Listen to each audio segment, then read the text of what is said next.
Welcome to Talmudic Treasures. Today we're learning Nazir page 15, which discusses among the topic of what's called Mixas Yom Kekulo, that even a part of a day is on some level constituted as an entire day.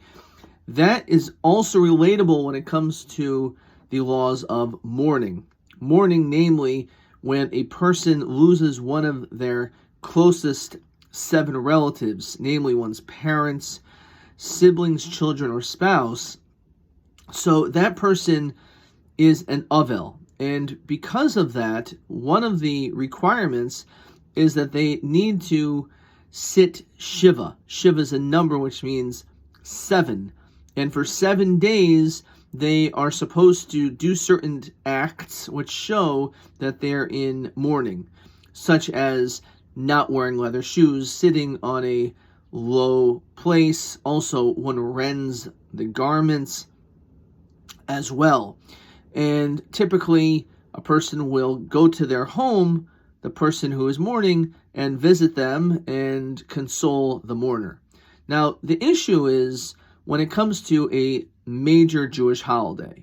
Once a major Jewish holiday comes, you are not allowed to show signs of public mourning during that time, just like also on any Shabbos. A person who is sitting Shiva does not do so in a public manner on Shabbos. But also when it comes to a festival. And because of that, the question is, what do you do if, let's say, this person has been sitting Shiva for, let's say, 5 days, and now all of a sudden it is a major Jewish holiday. So this, the Talmud here tells us that just as long as they were sitting Shiva for 3 days, and then the holiday comes, at that point there's no longer Shiva. Namely, they no longer are obligated to complete it. So even though technically there's a couple of days left, but once there's a major holiday in which they cannot, at that point, mourn because it's a holiday, we also do not require them to do so afterwards. However, it says here that's only in the event, at least according to this opinion, which we don't necessarily hold by, that you have had to have at least been in the stage of mourning for 3 days. But let's say it was only a day or two, according to this, that wouldn't be enough. There are those that say no, that even if you sit Shiva just for that 1 day, and let's say immediately after the holiday, that's it.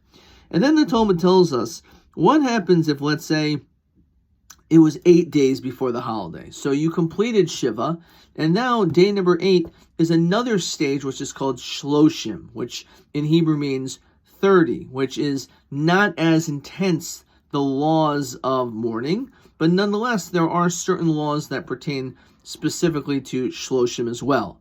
So the law is that in this case, just as long as he at least kept 1 day, then he is allowed to, at that point, of course, keep the holiday without mourning, and that's it.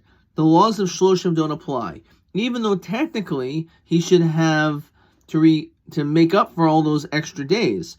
But once the holiday comes, we say that the law of Shiva or the laws of Shloshim potentially are not just suspended, but completely removed. In fact, the Talmud here tells us that that individual is allowed to get a haircut, which is one of the restrictions during the time of mourning, before the holiday.